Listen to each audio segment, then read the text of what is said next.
jaminan dari Allah bahwa doa kita mustajab.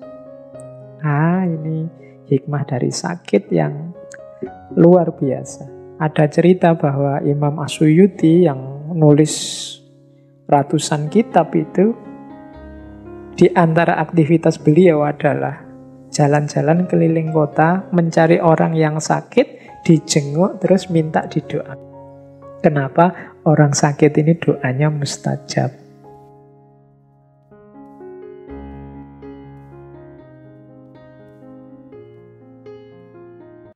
Assalamualaikum warahmatullahi wabarakatuh.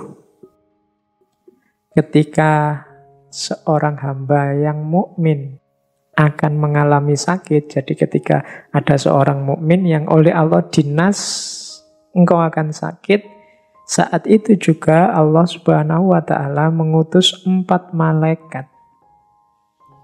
Masing-masing dari malaikat tersebut diberi tugas yang berbeda. Malaikat yang pertama diperintahkan oleh Allah untuk mencabut kekuatan jasmaniahnya, mencabut kekuatan fisiknya. Ini nanti yang membuat orang sakit itu jadi lemah badannya, sehingga hamba yang mukmin itu menjadi lemah tak berdaya. Ini tugasnya malaikat yang pertama. Tugasnya malaikat yang kedua, mencabut kelezatan rasa dalam lidahnya, sehingga makanan apapun yang masuk dalam mulutnya akan terasa pahit. Malaikat yang kedua tugasnya mencabut rasa. Makanya orang sakit itu seenak apapun makanan ya rasanya pahit. Malaikat yang ketiga diperintahkan oleh Allah untuk mencabut kecerahan wajahnya, sehingga raut mukanya akan terlihat pucat. Makanya orang sakit itu secantik apapun, kalau sakit ya pucat. Kalau semula sudah putih, pucat ya tambah pucat. Jadi ini tugasnya malaikat yang ketiga. Nah, malaikat yang terakhir diutus oleh Allah untuk mencabut semua dosanya. Sehingga saat sakit itu dia berada dalam kondisi suci dari dosa. Yang satu mengambil kekuatan, yang satu mengambil rasa, yang satu mengambil kecerahan wajah, dan yang terakhir mengambil dosanya.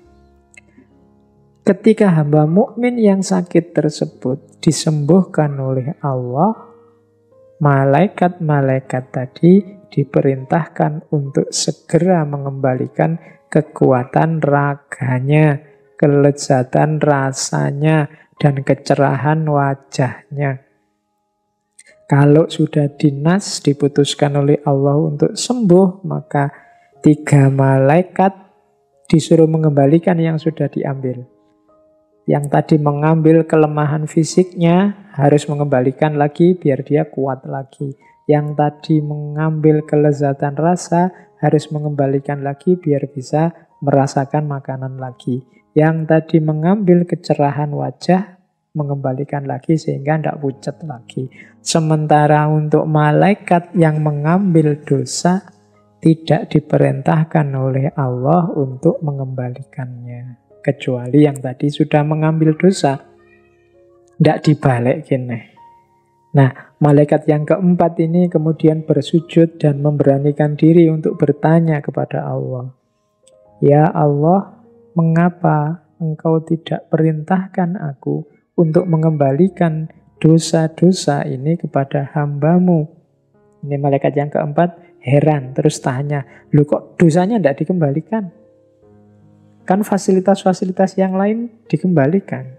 Allah pun menjawab, tidak baik bagi kemuliaanku jika aku mengembalikan dosa-dosa hambaku setelah aku menyulitkannya ketika sakit. Ini untuk membesarkan hati kita, untuk kita tahu bahwa jangan takut, sakit adalah penggugur dosa. Baik, kita lanjutkan. Dari banyak referensi, ini saya rangkum saja tentang hikmahnya orang sakit dari aspek spiritualitas, religiusitas. Jadi, jangan marah, jangan kecewa, jangan merasa tak berharga saat kita sakit karena kita sedang diberi fasilitas yang luar biasa oleh Allah dengan rasa sakit itu. Coba kita perhatikan hikmah-hikmahnya orang sakit. Yang pertama, orang sakit itu pasti lebih sering menyebut nama Allah dibandingkan ketika sehat. Silahkan kita introspeksi, silahkan teman-teman ngecek. Nama Allah itu insya Allah lebih banyak muncul saat kita dalam kesulitan, dalam kesusahan, dalam kondisi sakit dari mulut kita. Mungkin kalau pas sakit kita banyak istighfar, astagfirullah. Saat sedang sakit kita banyak ngomong baik-baik, dari mulut kita selalu keluar ya Allah, selalu keluar astagfirullah, selalu keluar innalillahi, dan seterusnya. Itu kalau sedang sakit ini otomatis mulutnya sering menyebut nama Allah. Ini fasilitas pertama bagi orang-orang sakit. Kalau kita tidak sakit biasanya sakarepe. Dari mulut kita bisa keluar macam-macam, tapi orang sakit ini biasanya mulutnya lebih terkontrol. Yang kedua, orang sakit itu dosa-dosanya lebih mudah dia ingat. Orang sakit itu biasanya tanya, dosa apa ya aku selama ini? Apa salahku ya Allah sehingga aku sakit? Kan biasanya begitu. Itu berarti memudahkan orang mengingat dosa-dosanya. Orang yang sudah teringat dosa-dosanya biasanya terus bergerak untuk minta ampun pada Allah. Jadi melapangkan jalan untuk bertobat, untuk istighfar. Oh, itu berarti apa? Sakit adalah memfasilitasi itu, memudahkan kita mengingat dosa-dosa.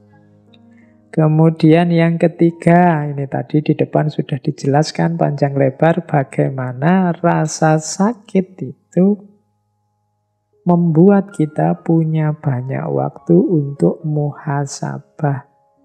Menilai diri, mengkalkulasi diri, menghitung diri. Untungnya apa sih Pak orang yang banyak muhasabah itu? Orang yang banyak muhasabah, untungnya dia bisa semakin baik, dan semakin baik dalam hidupnya. Karena manusia itu selalu ada kurangnya, selalu ada salahnya, selalu ada tidak sempurnanya, tapi tidak semua orang sadar mana yang salah, mana yang tidak sempurna, mana yang kurang. Dan itu bisa ditemukan lewat muhasabah, introspeksi diri. Orang yang tidak pernah introspeksi, ya tidak akan bisa maju. Dan sakit memfasilitasi kita untuk banyak muhasabah. Yang keempat, sakit ini posisinya seperti jihad. Jadi kita dituntut untuk tidak menyerah, kita dituntut untuk berikhtiar, kita dituntut untuk berjuang melawan penyakit demi kesembuhan. Jadi ini nilainya jihad. Bayangkan Allah memberi kita fasilitas sebagai seorang mujahid saat kita sedang sakit. Yang kelima, sakit ini bernilai ilmu dan pelajaran. Oh, kalau ini bisa langsung, bisa tidak langsung. Dengan sakit kan kita nambah wawasan. Oh, ternyata aku ini begini, aku ini begitu. Kita kenal penyakit-penyakit. Oh, kalau sakit ini obatnya ini, sakit itu obatnya itu. Aku harus ini, tidak boleh itu. Aku makanku yang boleh ini, yang tidak boleh itu. Pagi hari yang bagus bagiku ini, kalau sore hari yang bagus bagiku melakukan itu. Terus ada banyak wawasan, banyak ilmu baru hadir. Nah ini langsung, jadi dapat ilmu dan pelajaran langsung. Biasanya juga di antara kita ada yang dalam kondisi sakit karena banyak waktu longgar, terus sambil baca-baca, sambil ngaji, sambil apa. Ini juga ilmu dan pelajaran dari kondisi sakit secara tidak langsung. Selain bernilai jihad, ternyata juga bernilai ilmu. Paling tidak kita dapat pengetahuan ilmu dari penyakit yang kita alami. Pengalaman adalah guru yang paling baik. Terus, sakit juga adalah penasehat yang baik. Kemarin-kemarin kita diceramahi, kemarin-kemarin itu sudah banyak orang yang ngomong, mbok olahraga, sudah banyak yang ngomong, mbok makannya jangan yang itu-itu terus, divariasi, mbok yo macam-macam kan. Orang menasehati, tapi terus kita tidak menjalankan. Tapi begitu kita sakit, otomatis terus kita, iya ya, aku harus menjalankan ini. Yang kemarin sudah tahu baik tidak aku jalankan, sekarang aku jalankan. Nah, ini berarti sakit itu penasehat yang baik. Meskipun ya pahit karena harus ngalami sakit dulu, tapi kalau tidak ngalami itu ya kita tidak kapok-kapok. Jadi hikmahnya sakit ternyata dia jadi penasehat yang baik. Selanjutnya, sakit juga, kalau ini hubungannya dengan kemasyarakatan, bisa jadi jembatan silaturahim. Sakit membuat, ya ilustrasi mudahnya kan terus banyak orang yang menjenguk kita, saudara jauh kita yang kemarin sibuk, tidak pernah main, tidak pernah menengok kita, terus datang. Tetangga-tetangga kita menengok, datang, dan lain sebagainya. Jadi sakit bisa menjadi jembatan silaturahim. Selanjutnya, sakit adalah penggugur dosa. Ini sudah dijelaskan tadi ya di atas dari kisah 4 malaikat tadi. Terus sakit adalah kondisi jaminan dari Allah bahwa doa kita mesti hikmah dari sakit yang luar biasa. Ada cerita bahwa Imam As-Suyuti yang nulis ratusan kitab itu, di antara aktivitas beliau adalah jalan-jalan keliling kota, mencari orang yang sakit, dijenguk, terus minta didoakan. Kenapa? Orang sakit ini doanya mustajab. Mungkin ada yang tanya, lah kok kebalik Pak? Saya kalau menjenguk orang sakit, saya yang diminta mendoakan biar dia cepat sembuh. Ya saling mendoakan. Yang sakit juga kalau memang mampu, jangan segan-segan untuk mendoakan saudara-saudaranya yang lain. Karena kondisi sakit ini memang kondisi yang doanya mustajab. Itu diantara fasilitas yang diberikan oleh Allah kepada orang sakit. Selanjutnya, sakit juga merupakan benteng dari dosa. Kalau ini penjelasannya simpel. Sakit itu kita dalam kondisi lemah. Sakit itu kita dalam kondisi tidak berdaya. Mau melakukan dosa, ya tidak ada dayanya, tidak ada tenaganya. Mau pegang HP terus kayak hari ini, tidak kuat, tidak bisa, pusing.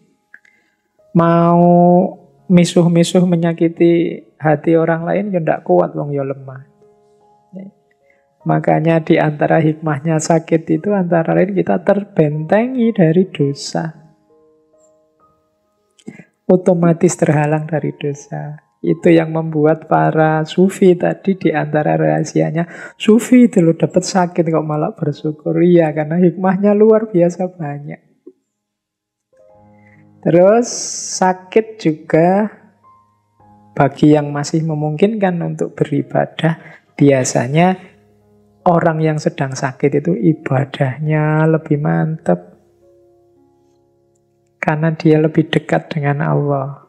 Lebih sadar tentang hakikat dirinya. Nah, ini otomatis sudah. Maka sakit meningkatkan kualitas ibadah. Sakit juga otomatis memperbaiki akhlak. Orang sakit susah sombong, ala wong yo sakit penyakitan aja. Nah, itu kan susah, mau merasa besar susah, mau tamak juga ndak kuat, mau ndak tawadhu itu ndak santun itu ndak bisa, memang dirinya lemah. Maki-maki itu ndak kuat. Berarti apa? Lo akhlaknya ini otomatis tertata, otomatis baik. Dan yang terakhir, kalau ini pasti, sakit membuat kita mengingat kematian. Ingat pada kematian itu manfaatnya besar dan banyak dalam hidup kita untuk tidak membuat kita lupa diri.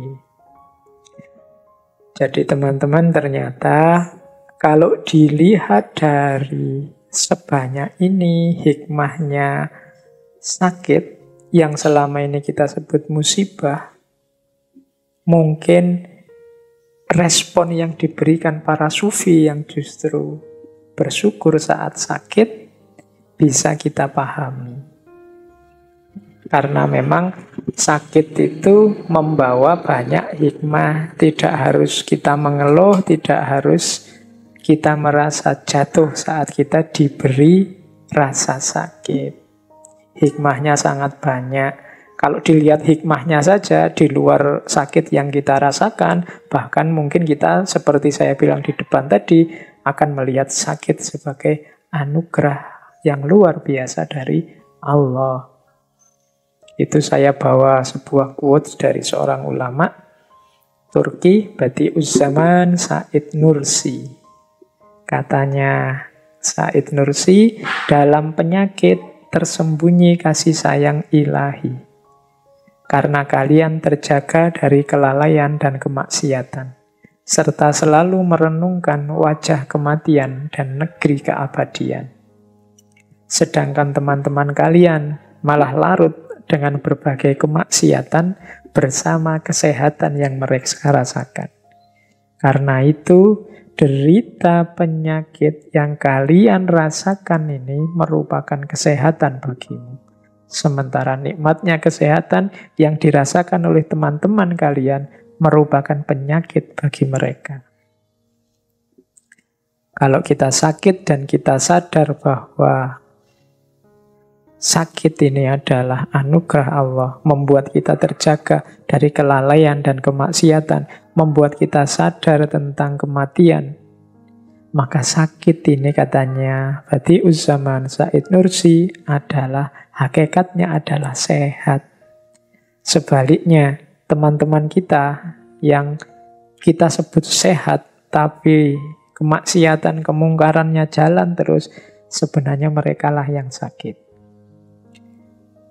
Dengan teori ini, terus disimpulkan sakit yang membawa dampak ke arah kebaikan, hakikatnya adalah kesehatan. Sebaliknya, kesehatan yang membawa kita melakukan kemaksiatan, kerusakan, hakikatnya adalah sakit. Itulah sakit yang sejati. Terus kita lanjutkan. Ini saya bawa dari Imam Ghazali dari kitab Al-Adab Fid Din, tentang adabnya orang sakit. Slide ini bagian yang khusus untuk saudara-saudara kita yang sedang sakit, agar tadi hikmahnya bisa diperoleh secara maksimal. Bagi orang yang sedang sakit, tolong diingat-ingat, yang pertama, iksar min zikril maut. Memperbanyak ingat kematian, karena kematian adalah nasihat terbaik. Sadari hakikat hidup kita yang akhirnya pasti juga kematian. Yang kedua, bertaubat dengan sungguh-sungguh. Wong sudah tahu dirinya lemah, punya penyakit, ya tidak berdaya, satu-satunya yang bisa menolong hanya Allah. Pintu gerbang kita untuk bisa sampai pada Allah adalah taubat. Maka bertaubatlah dengan sungguh-sungguh. Yang ketiga, memuji, merendahkan diri dan berdoa kepada Allah. Jangan lupakan, seberat apapun sakit kita, Allah masih memberi sangat banyak anugerah, sangat banyak kenikmatan, sangat banyak kebahagiaan. Di samping rasa sakit kita tadi, maka jangan lupa memujinya. Jangan lupa merendahkan diri di hadapannya, dan pastinya jangan lupa berdoa. Yang keempat, sadari diri bahwa kita ini lemah dan butuh pertolongannya Allah. Kemudian yang kelima, tetap berobat, jangan menyerah. Jadi berobat, tidak menyerah. Kemudian bersyukur atas nanti kalau diberi oleh Allah kesembuhan. Dan tidak mengeluh. Ya kan? Jangan mengeluh. Karena sakit itu ada sisi-sisi anugerahnya juga. Jangan hanya melihat sisi menyakitkannya. Dan yang terakhir, ini hakikatnya sebenarnya Imam Ghazali tidak ngomong tentang virus corona. Tapi adab yang terakhir ini agak nyambung dengan virus corona. Jangan berjabat tangan dengan orang lain. Ini maksudnya hati-hati, kita sedang sakit, siapa tahu menular. Kalau sedang sakit ya jangan agresif bersentuhan dengan orang lain. Kalau di situ kalimatnya pakai jangan berjabat tangan dengan orang lain. Karena ya sakit itu kan banyak diantaranya yang menular. Maka lebih baik tidak hanya yang tidak sakit menjaga yang sakit, tapi kita yang sakit pun harus sayang pada yang tidak sakit. Dengan cara apa? Menjaga agar yang sedang tidak sakit tidak kita tulari. Terus, nah kalau minggu lalu tentang bencana, saya membawa Nabi Nuh. Hari ini kita belajar sedikit tentang Nabi Ayub. Nabi Ayub ini Nabiullah yang mendapat ujian dari Allah dengan penyakit. Nabi Ayub ini Nabi yang awalnya Nabi yang kaya raya, mendapat nikmat yang luar biasa dari Allah. Dia punya 12 anak. Kemudian punya istri yang solehah, kaya raya. Bahkan dia adalah orang terkaya di daerahnya zaman itu. Tapi kemudian setelah 20 tahun pernikahan, 20 tahun mengalami nikmat yang luar biasa dari Allah, saat beliau berusia 50 tahun, datanglah ujian itu dari Allah. Kalau dalam ceritanya, pada waktu Nabi Ayub berusia 51 tahun, selama 3 hari, semua kebahagiaannya hancur. Hari pertama, tiba-tiba beliau terkena penyakit. Keluar nanah dari kulitnya, dari ujung kepala sampai ujung kaki, bahkan rambutnya pun sampai rontok. Yang penyakit ini menular. Sehingga orang-orang di negeri, di kampung beliau merasa gelisah. Terus Nabi Ayub menyingkir, menyepi, biar tidak menulari orang lain. Hari pertama. Hari kedua, saat anak-anaknya yang 12 ini sedang makan, tiba-tiba atap rumahnya Nabi Ayub ambruk. Sehingga menimpa mereka semua dan semuanya meninggal. Punya 12 orang putra, meninggal semua. Sekaligus. Bayangkan ujian Allah pada beliau. Hari ketiga, datang hama, datang badai, sehingga semua perkebunan, semua kekayaan Nabi Ayub habis. Dari orang paling kaya, paling bahagia, dalam 3 hari semuanya berbalik 180 derajat. Nah, Nabi Ayub mengalami kesengsaraan ini dalam ceritanya selama kurang lebih 18 tahun. Tapi Nabi Ayub sabar. Bahkan sampai satu ketika istrinya tanya, istrinya orang soleh dan sangat sabar. Cuma satu ketika beliau tanya, wahai Nabi Allah, engkau ini sudah 18 tahun loh, sudah tidak melakukan dakwah. Cobalah engkau berdoa pada Allah agar penyakitmu sembuh. Itu saja. Nanti kalau sudah sembuh kan kamu bisa dakwah lagi. Nabi Ayub tanya pada istrinya, wahai istriku, berapa lama kita mengalami kenikmatan?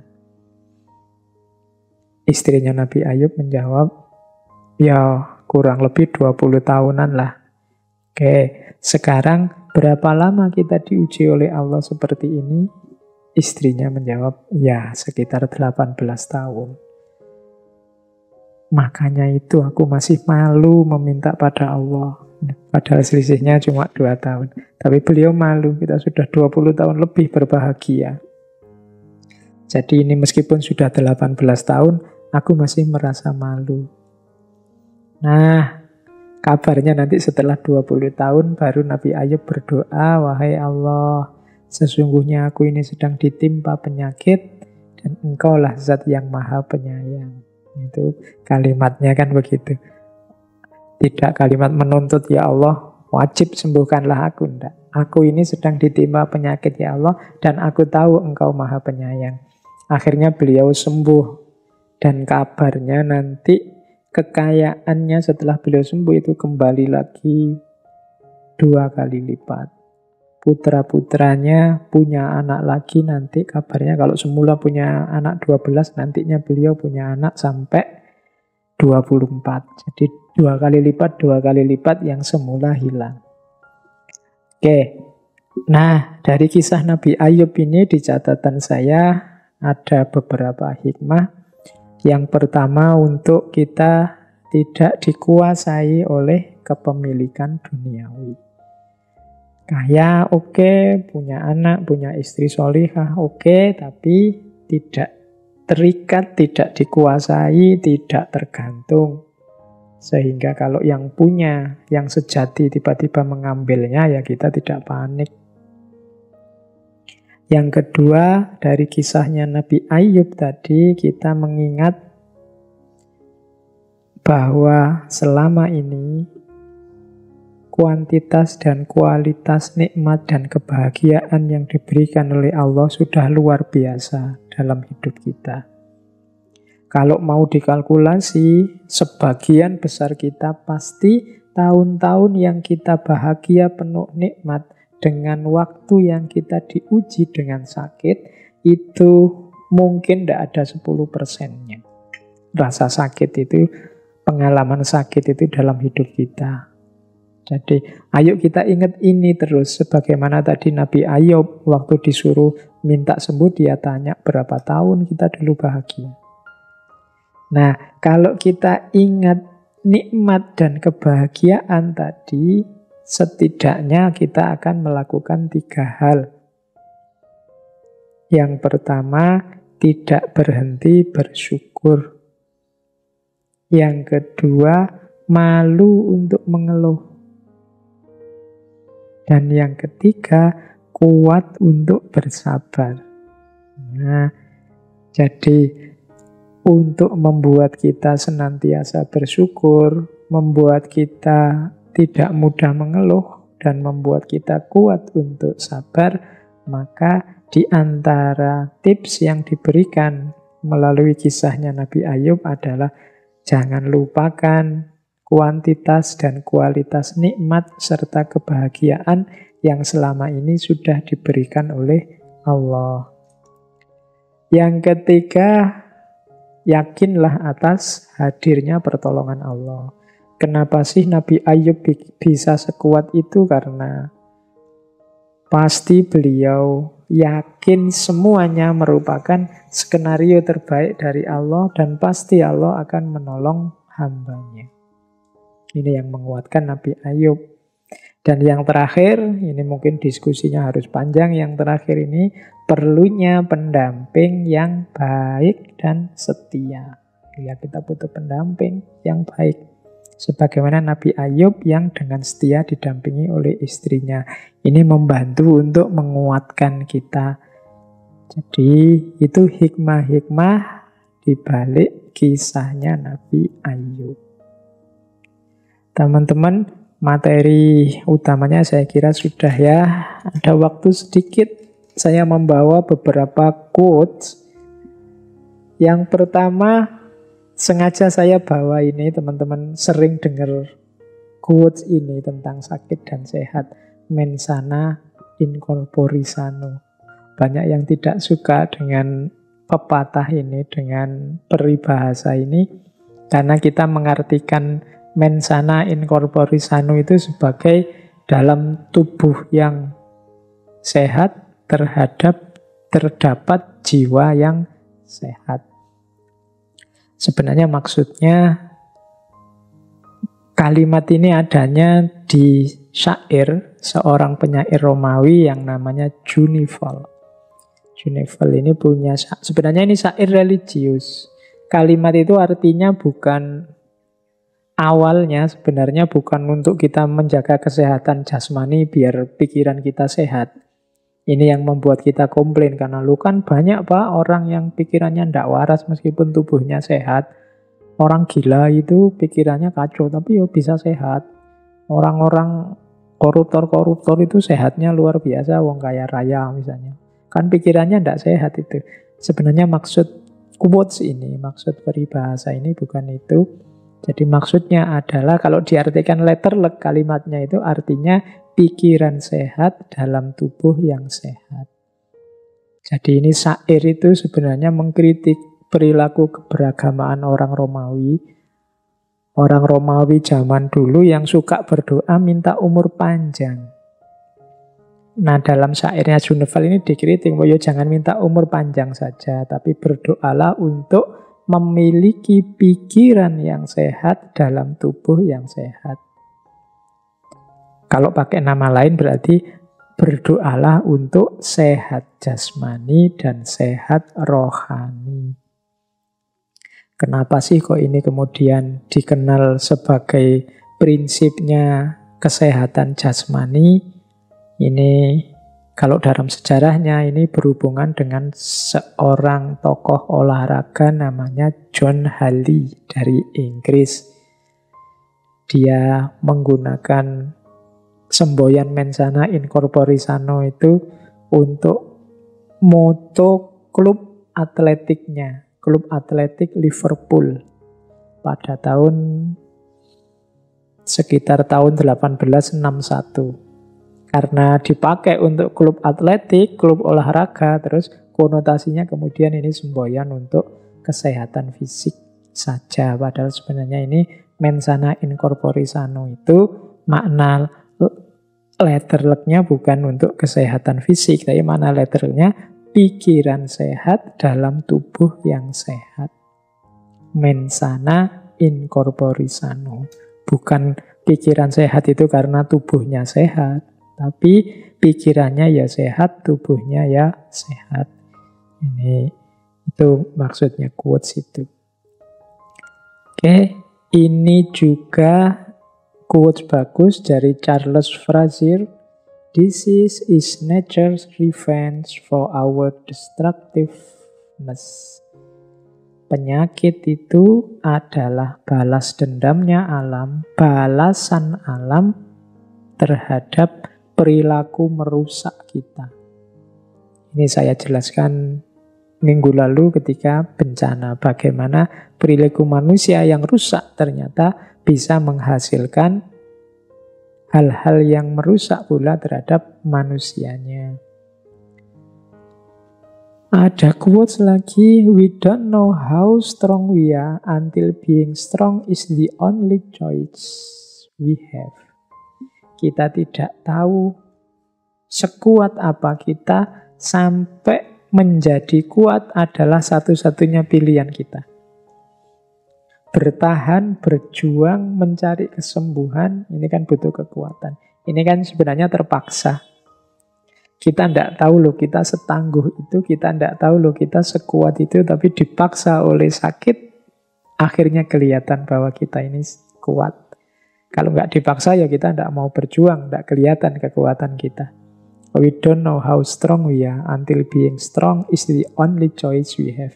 Kita tidak tahu sekuat apa kita sampai menjadi kuat adalah satu-satunya pilihan. Para mahasiswa itu tidak tahu bahwa mereka sebenarnya punya potensi untuk menulis sampai dipaksa oleh dosennya, dipaksa oleh aturan bikin skripsi untuk menulis sehingga kelihatan bahwa mereka pinter loh nulis. Ini sama konotasinya dengan itu. We don't know how strong we are until being strong is the only choice we have.